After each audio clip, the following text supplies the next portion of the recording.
La mañana de su cumpleaños comenzó como cualquier otra, silenciosa, controlada y fría. Mateo Sandoval entró en la cocina de su mansión en las colinas de Collserola, con vistas a Barcelona. Encimeras relucientes, electrodomésticos de acero inoxidable. La cafetera parpadeaba, ya llena. El aroma de granos tostados inundaba la habitación. Alguien la había preparado, pero no había voces, ni saludos, ni sorpresas alegres. Nadie se atrevía. El calendario en su teléfono vibró. 8 a.m. llamada con la junta directiva. 10 a.m. firma de inversionistas. Ninguna entrada para él mismo. Ningún cumpleaños. Solo otro día, otra línea en una hoja de cálculo. Otro año, otro número que ignorar. Murmuró para nadie. Extendió la mano hacia su café. Fue entonces cuando la vio. Una pequeña nota doblada cuidadosamente junto a la taza. Papel amarillo simple, como el de un blog barato. Hizo una pausa. La letra era suave, casi vacilante. Tinta azul, todavía ligeramente manchada, como si quien la escribió la hubiera dejado minutos antes. No sé qué regalarle a un hombre que lo tiene todo. Así que aquí va un recordatorio de que aún eres humano. Feliz cumpleaños, sin nombre, sin firma. Mateo la miró fijamente. Durante 10 segundos completos el mundo pareció callarse. Incluso el tic-tac del reloj se sentía distante. Nadie en esta casa se atrevería a algo tan personal. Nadie le había hablado así en años. Ciertamente no en su cumpleaños. Se quedó inmóvil. No enojado, no curioso. Algo más profundo, algo punzante. Los recuerdos regresaron sin previo aviso. La risa de una niña en una cocina diminuta. Su hermana Isabela, con las manos cubiertas de harina, intentando hacerle un pastel con mezcla para panqueques, soplando velas clavadas en chocolate medio derretido. Una flor de plástico en un vaso de papel. Su pecho se apretó. Ese fue el último cumpleaños que significó algo. Antes del accidente. Antes del funeral. Antes del silencio. Desde entonces, los cumpleaños se habían convertido en recordatorios de fracaso, de culpa. Rechazaba regalos, ignoraba llamadas, dejó de celebrar. No creía merecer amor. Ciertamente no celebración, pero esto no era un regalo. Era un mensaje, un susurro contra su armadura. Un golpecito en una puerta cerrada. Aún eres humano. Su mano tembló ligeramente mientras doblaba la nota. ¿Por qué dolía tanto? ¿Cómo podían unas pocas palabras garabateadas en papel barato penetrar más profundo que cualquier acuerdo millonario o traición en una sala de juntas?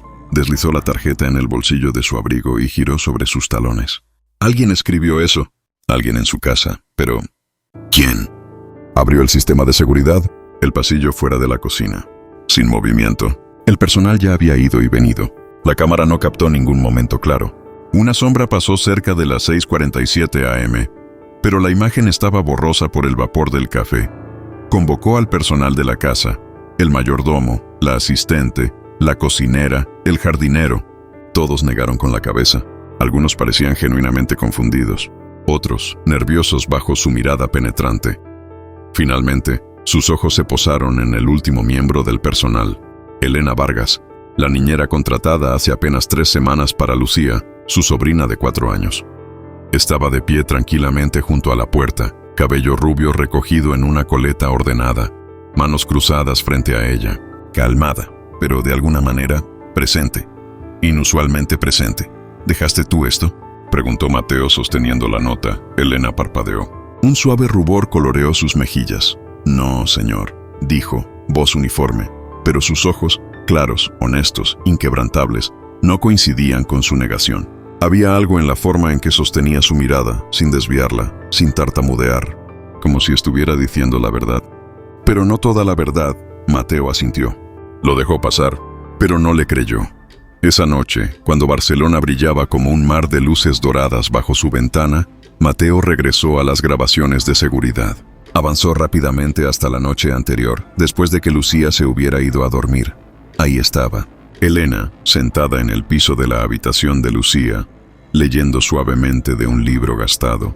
Lucía sostenía un conejo de peluche, la cabeza apoyada en su regazo. Elena sonrió con ternura.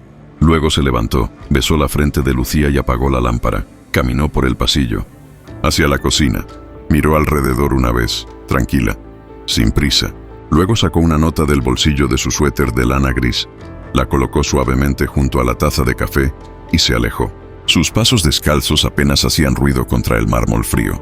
Mateo pausó el video. La pantalla se congeló en la imagen de su mano dejando la tarjeta. Cerró los ojos. No quería crédito, susurró para sí mismo. No quería ser vista, solo quería que yo sintiera algo. Miró hacia abajo, a la nota doblada en su abrigo nuevamente. Y por primera vez en años lo hizo. Una tormenta comenzó a formarse sobre el Mediterráneo esa noche. Mateo la observó desde su estudio, el trueno retumbando a lo lejos como un presagio. Pero dentro de él, algo había comenzado a cambiar. Algo pequeño, frágil, como una grieta en el hielo. Elena Vargas había entrado a su casa como un fantasma silencioso. Pero ahora, sin siquiera intentarlo, había comenzado a despertarlo. Y eso lo aterraba más que cualquier negocio arriesgado que hubiera enfrentado. Mateo Sandoval no era un hombre que prestara atención a las personas, al menos no más allá de los negocios. Siempre había creído que la eficiencia importaba más que el sentimiento, los resultados más que el esfuerzo. Pero desde la nota, encontró su mirada desviándose más a menudo hacia la rubia callada en su casa. Elena Vargas. Nunca hablaba más de lo necesario. Nunca se demoraba, nunca buscaba atención. Sin embargo, cada mañana estaba allí, puntual. Cabello recogido en una coleta limpia, zapatos gastados chirriando suavemente contra el suelo de mármol, manos cargando crayones y libros infantiles en lugar de teléfonos y demandas.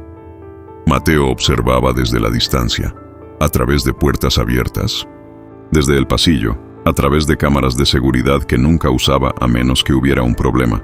Lucía, su sobrina, ahora bajo su tutela, no había pronunciado una palabra en más de un año. Después de la muerte de su madre en aquel terrible accidente en la autopista de Tarragona, el trauma había encerrado su voz en un lugar al que nadie podía llegar. Ningún terapeuta había tenido éxito, ninguna medicación había ayudado. Los mejores especialistas de Madrid y Barcelona habían fracasado. Pero Elena, ella no intentaba arreglar a Lucía. Simplemente se quedaba. Leía cuentos en voz suave, dibujaba animales con crayones, cantaba canciones de cuna desafinadas. Se acostaba junto a la niña en las tardes lluviosas y doblaba grullas de papel colorido, mientras contaba historias de cómo cada una podía llevar un deseo al cielo. Decía que en Japón, donde había trabajado un verano como au pair, había aprendido que 1000 grullas podían conceder milagros. La habitación de invitados pronto se convirtió en un nido de pájaros de papel. Mateo una vez entró, esperando el frío y silencio habitual, y en cambio vio docenas de grullas dobladas torpemente alineando el alféizar de la ventana de Lucía. Rojas, azules, amarillas, verdes. Algunas con purpurina pegada. A ella le gustan, había dicho Elena simplemente cuando notó que él miraba fijamente. Sus ojos color avellana brillaban con algo parecido a la esperanza. Esa misma tarde, un gerente senior de su equipo de inversiones pasó por la mansión para la firma de documentos. El hombre era de traje impecable, cabello engominado hacia atrás, lleno de arrogancia. Era de los que Mateo solía tolerar por su eficiencia, pero cuya personalidad siempre le había resultado repulsiva. Mientras pasaba junto a Elena en el pasillo, el hombre sonrió con desprecio. Ella llevaba a Lucía de la mano, ambas con las mejillas sonrojadas de haber estado jugando en el jardín. ¿Nuevo personal?, preguntó el gerente a Mateo casualmente, con un tono que destilaba insinuación. ¿O simplemente alguien tratando de escalar la escalera a la manera tradicional? Mateo se detuvo en seco. El aire se volvió helado. Una tensión palpable llenó el corredor. Miró al hombre directamente a los ojos, su voz baja pero afilada como una navaja. «Si ella quisiera mi atención», dijo Mateo con frialdad mortal, «nunca se la habría dado». El gerente parpadeó. Su sonrisa se desvaneció. La tensión colgó en el aire durante un largo momento antes de que Mateo se alejara, dejándolo en un silencio atónito. Elena, que había escuchado todo desde la esquina, sintió algo cálido expandirse en su pecho. No era gratitud, era respeto. Esa noche, Mateo permaneció más tiempo del habitual en el pasillo cerca de la habitación de Lucía. Observó a Elena arropar a la niña en la cama, jalando suavemente una manta delgada sobre sus pequeños hombros. La ventana estaba entreabierta, y el sonido de los grillos de verano llenaba el silencio. Luego, Elena susurró algo que Mateo no pudo escuchar, pero Lucía sonrió. Esa sonrisa valía más que todos los contratos que había firmado en su vida. Antes de salir de la habitación, Elena añadió otra grulla al alféizar de la ventana. Esta era plateada, hecha de papel de aluminio que brillaba bajo la luz de la luna. Mateo finalmente entró en la habitación después de que ella se había ido. Recogió uno de los pájaros de papel, simple, doblado a mano, bordes desiguales. Un pequeño deseo escrito en el ala con lápiz. que ella vuelva a hablar. Mateo se quedó allí, en el suave resplandor de la luz nocturna, sosteniendo el frágil pájaro entre sus dedos. Sintió algo quebrarse dentro de él, algo que había mantenido cerrado durante años. Elena no había venido a impresionar a nadie, ni siquiera había intentado impresionarlo a él. Ella simplemente era genuina, pura, sin agenda oculta. Y por primera vez en mucho tiempo, Mateo Sandoval susurró un silencioso agradecimiento a una mujer que hablaba menos que la mayoría, pero que de alguna manera decía más que cualquiera que hubiera conocido. Colocó la grulla de vuelta en el alféizar con cuidado, como si fuera un tesoro invaluable, porque lo era. Mateo Sandoval tenía acceso a todos los recursos imaginables. Las verificaciones de antecedentes eran protocolo estándar para el personal doméstico, pero nunca había mirado más profundo de lo necesario. Hasta ahora, no era por sospecha, ni siquiera por curiosidad. Era algo más, un impulso que no podía explicar, una necesidad de entenderla. Una tarde tranquila, cuando Lucía estaba en terapia del habla, Mateo se sentó en su escritorio con una carpeta manila. Dentro había un breve historial personal sobre Elena Vargas, compilado discretamente sin violar ninguna ley de privacidad. Aún así, se sintió como un intruso. El archivo era corto. No porque ella tuviera algo que ocultar, sino porque tenía tan poco que mostrar. Elena había perdido a su madre a los 15 años. Cáncer de páncreas etapa 4. Sin seguro médico adecuado. No había mención de su padre, solo un guión y las palabras, no presente en los registros. Había asumido la tutela legal de su hermano menor, Diego, a los 17 años. Trabajó medio tiempo mientras terminaba la escuela secundaria. Se inscribió en una universidad comunitaria local, pero nunca completó su carrera. Razón: responsabilidades familiares. Diego había sido aceptado en la Universidad Pompeu Fabra con una beca parcial, pero recientemente se había retirado. Razón: matrícula impaga. Mateo cerró el archivo y se sentó en silencio durante mucho tiempo. Las sombras del atardecer se extendían por su oficina. Podía escuchar el viento mediterráneo golpeando contra las ventanas. Esa noche, sin informar a nadie, ni siquiera a su asistente, se puso en contacto con una fundación bajo su nombre e instruyó una transferencia silenciosa de fondos. A la mañana siguiente, Diego Vargas recibió un correo electrónico. Su saldo de matrícula pendiente ha sido liquidado. Puede reanudar sus estudios el próximo semestre. 2 días después, Elena estaba parada fuera de la oficina de Mateo, su postura tensa, una mano agarrando el marco de la puerta con fuerza. Su respiración era entrecortada, como si hubiera subido corriendo las escaleras. Él levantó la vista de su computadora. «Pasa», dijo con calma. Elena entró lentamente, cerrando la puerta detrás de ella. Su voz era tranquila pero firme. «¿Fuiste tú?» Mateo no fingió ignorancia. «Sí». Su mandíbula se apretó. Los ojos color avellana brillaban con algo entre frustración y dolor. ¿Por qué? Tenía los medios. Él necesitaba ayuda. «Yo no pedí ayuda», respondió bruscamente. «Nadie lo hizo», replicó Mateo, su voz aún calmada. «Yo quise hacerlo». Elena dio un paso adelante, con los ojos llenos de algo que él no esperaba. Lágrimas contenidas y furia mezcladas. «¿Crees que soy un caso de caridad? ¿Que solo porque te escribí una nota de cumpleaños me debes un favor?» Mateo se reclinó en su silla, dejando que las palabras colgaran por un momento antes de responder. «No te debo nada», dijo en voz baja. «Pero entiendo lo que es crecer demasiado rápido. Perder a las personas que amas. Cargar más peso del que deberías». Hizo una pausa. Su mirada se suavizó, algo raro en él. «Mi hermana Isabela, ella era quien siempre me recordaba ver a las personas. No solo hechos, no solo números. Solía decir, si alguien te recuerda quién solías ser, no te alejes de ellos». Elena parpadeó con fuerza. Las palabras golpearon más profundo de lo que esperaba. Se mordió el labio tratando de contener la emoción. «No estaba tratando de conquistarte», dijo, su voz quebrándose. «Escribí esa tarjeta porque vi a un hombre que había olvidado como ser humano. Y pensé que tal vez solo necesitaba escucharlo». La expresión de Mateo se suavizó aún más. Algo en su mirada cambió, como si finalmente entendiera. «Lo sé», dijo. Ella apartó la mirada, respirando pesadamente. Las lágrimas amenazaban con caer, pero se negaba a dejarlas ir frente a él. «No le di dinero a tu hermano», dijo Mateo suavemente, inclinándose ligeramente hacia adelante. «Le di una segunda oportunidad. Hay una diferencia. El silencio llenó la habitación. Afuera, una gaviota gritó sobre el Mediterráneo. El viento silbaba contra la ventana. Elena exhaló. Sus hombros finalmente se relajaron. Dio un paso atrás, la mano en el pomo de la puerta. Justo antes de irse se volvió. Fui yo quien escribió la tarjeta, admitió, su voz apenas por encima de un susurro. Pero no por un agradecimiento, no por una reacción. Mateo encontró sus ojos. Verde avellana contra gris acero. Por eso importó. Respondió. Elena salió de la habitación sin otra palabra, pero durante mucho tiempo después, Mateo se quedó mirando la puerta vacía, sintiendo algo agitarse dentro de él nuevamente. Algo silencioso. Algo real. Esa noche, Mateo no pudo trabajar. Los informes financieros permanecieron sin leer, las llamadas sin devolver. En cambio, caminó hasta la habitación de Lucía. La niña dormía profundamente, el conejo de peluche acurrucado bajo su brazo. Las grullas de papel brillaban suavemente bajo la luz de la luna que entraba por la ventana. Mateo contó. Había exactamente 47 ahora, cada una con un deseo diferente escrito en las alas. Tomó una hoja de papel del escritorio de Lucía, azul cielo, y aunque nunca había doblado una grulla en su vida, intentó seguir los pliegues que había visto en las demás.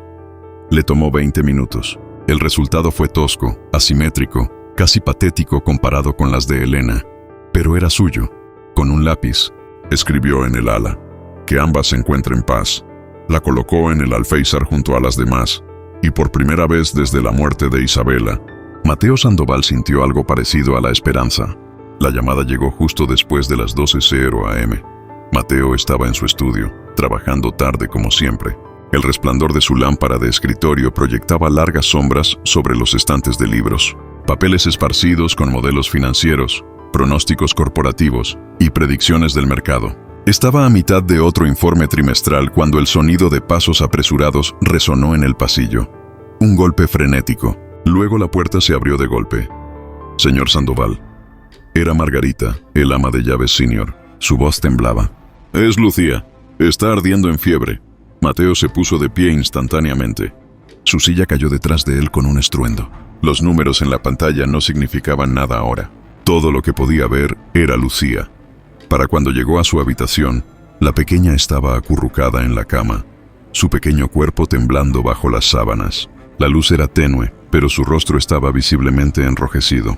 Mejillas del color de rosas presionadas con demasiada fuerza entre páginas de libros. Sus labios separados en suaves gemidos entrecortados. La enfermera de turno nocturno había llegado antes que él y ya estaba junto a la cama, tratando de tomar su temperatura, pero Lucía se encogía, ojos abiertos de par en par con terror, brazos agitándose débilmente. No, sollozó. No, no. Mateo se acercó y se arrodilló. Su voz, usualmente fría, ahora estaba cargada de desesperación. Lucía, soy yo, tío Mateo. Estoy aquí. Pero sus ojos febriles no se enfocaban en él. Miraba más allá, hacia la puerta. Elena. Susurró. Elena. Mateo se volvió hacia la enfermera, su voz baja y urgente. Tráela ahora. Momentos después, Elena apareció en la puerta. Sin aliento, descalza, cabello revuelto por el sueño. Vestía solo una camiseta holgada y pantalones de pijama. Sus ojos encontraron a Lucía inmediatamente. Elena, gimió la niña, extendiendo los brazos. Sin dudarlo, Elena cruzó la habitación, subió a la cama y reunió a la niña temblorosa en sus brazos. Su toque era suave pero seguro, el tipo de abrazo que decía, no te soltaré, nunca. Estoy aquí, mi amor, susurró contra la sien de Lucía. Te tengo. Estoy aquí. Lucía enterró su rostro en el pecho de Elena y sollozó hasta que el dolor dio paso al agotamiento silencioso. La enfermera retrocedió en silencio. Todos lo hicieron. El aire cambió. Ahora solo eran ellas dos, Elena y Lucía, las únicas que importaban. La fiebre no cedió durante horas. Elena nunca dejó la cama. Sostuvo a Lucía cerca, limpiando el sudor de su frente con un paño húmedo, susurrando historias con labios agrietados, tarareando viejas canciones de cuna con voz temblorosa. Sus manos temblaban, pero su determinación nunca vaciló. Mateo permaneció afuera de la puerta. No se movió. No habló. Solo se quedó allí, impotente, con las manos apretadas en puños a sus costados, lamentando su propia impotencia. Había construido imperios, cerrado negocios multimillonarios, controlado mercados enteros, pero no podía hacer esto. No podía alcanzar el corazón de una niña de 4 años que sufría. Mientras el amanecer se acercaba, Mateo se dejó caer al suelo, espalda contra la fría madera del marco de la puerta. Adentro, la voz suave de Elena continuaba, constante y tranquilizadora. «No voy a ninguna parte», murmuró. «Estás a salvo». Y finalmente, justo antes del amanecer, la respiración de Lucía se ralentizó. Sus pequeños puños se abrieron. Su cuerpo se quedó quieto. Estaba dormida, segura en los brazos de Elena. Mateo exhaló, presionando las manos contra su rostro. No lloró, no del todo, pero algo afilado y ardiente se instaló justo detrás de sus ojos. Elena había hecho lo que él no podía, lo que ninguna cantidad de dinero o poder podría lograr. Había alcanzado el corazón de Lucía. Miró hacia abajo, a sus manos. Manos hechas para contratos, para control, no para consuelo. Las cerró lentamente, luego susurró para sí mismo, tan bajo que apenas el silencio lo captó. Ella es la única que ambos necesitamos. Algo había cambiado en la mansión Sandoval. Los desayunos ya no eran silenciosos. Lucía ahora insistía en sentarse junto a Mateo, balbuceando en fragmentos, mostrándole sus dibujos a crayón con sonrisas orgullosas. Por la noche, la risa resonaba por pasillos que antes solo se llenaban de pasos y puertas cerradas. Los libros cubrían el suelo del cuarto de juegos, cuentos de bosques, hadas y esperanza lejana. Elena estaba en todas partes y en ninguna. Silenciosa en su presencia, pero sentida en cada habitación. Traía calidez, no por intentarlo, sino por ser. Incluso el personal lo sentía. Sonreían más, hablaban libremente. Por primera vez en años, la casa se sentía humana. Mateo también lo notó. Notó cómo sus trajes colgaban sin usar durante días. Cómo su calendario tenía una línea menos cada semana. Pasaba más tiempo en el jardín con Lucía y Elena, observando cómo construían castillos de arena imaginarios en el césped, cómo pintaban piedras con colores brillantes. Pero entonces llegó la noticia. La firma estaba preparándose para el movimiento más grande de su historia. Una OPE internacional en asociación con un conglomerado de capital suizo. El acuerdo estaba valorado en más de 500 millones de euros, prometiendo lanzar Sandoval Capital a los reflectores globales. Todo había sido cronometrado a la perfección. Contratos redactados, prensa alineada. Incluso el estilo de vida notoriamente privado de Mateo estaba siendo estratégicamente suavizado para las cámaras. El grupo suizo, sin embargo, era estricto. Su cláusula ética estaba delineada en letra pequeña. Todo ejecutivo debe mantener una imagen que se alinee con los valores globales de gobernanza corporativa. Las relaciones personales con personal doméstico deben ser divulgadas o terminadas si se encuentran comprometedoras para la integridad de la marca. Al principio Mateo lo desestimó, no tenía nada que divulgar. Hasta que surgió la fotografía, una toma de paparazzi, capturada a través del seto del jardín. Mateo sosteniendo la mano de Elena mientras ella se arrodillaba para atar el zapato de Lucía. Nada romántico, nada posado, solo un momento. Pero los momentos se convierten en titulares. CEO multimillonario, saliendo con la niñera, dinámicas de poder o amor real. Los foros explotaron, los accionistas entraron en pánico. La Junta Suiza convocó una reunión de emergencia y llegó el correo electrónico. Señor Sandoval, de acuerdo con los protocolos de cumplimiento de la OPI, solicitamos una aclaración por escrito sobre su relación con la señorita Elena Vargas. Aconsejamos la interrupción de dicha relación para preservar la integridad corporativa. La Junta se reunió con él esa noche en su oficina privada. Las vistas de Barcelona brillaban detrás de ellos como un mar de oro líquido. Mateo, dijo uno de los socios con suavidad, todos sabemos que has pasado por mucho, pero esto es negocio. Otro agregó, 500 millones de euros. El legado de tu familia. Todo está en juego. Mateo se sentó solo en su oficina mucho después de que se fueron. El horizonte de la ciudad se extendía abajo, un borrón de oro y cristal, pero sus ojos estaban en su reflejo en la ventana. ¿Quién era sin el título? ¿Sin el imperio? Vio a Elena en su mente. La noche en que Lucía ardía en fiebre. Sus manos tranquilas, sus canciones de cuna susurradas. Recordó la tarjeta de cumpleaños. Aquí va un recordatorio de que aún eres humano.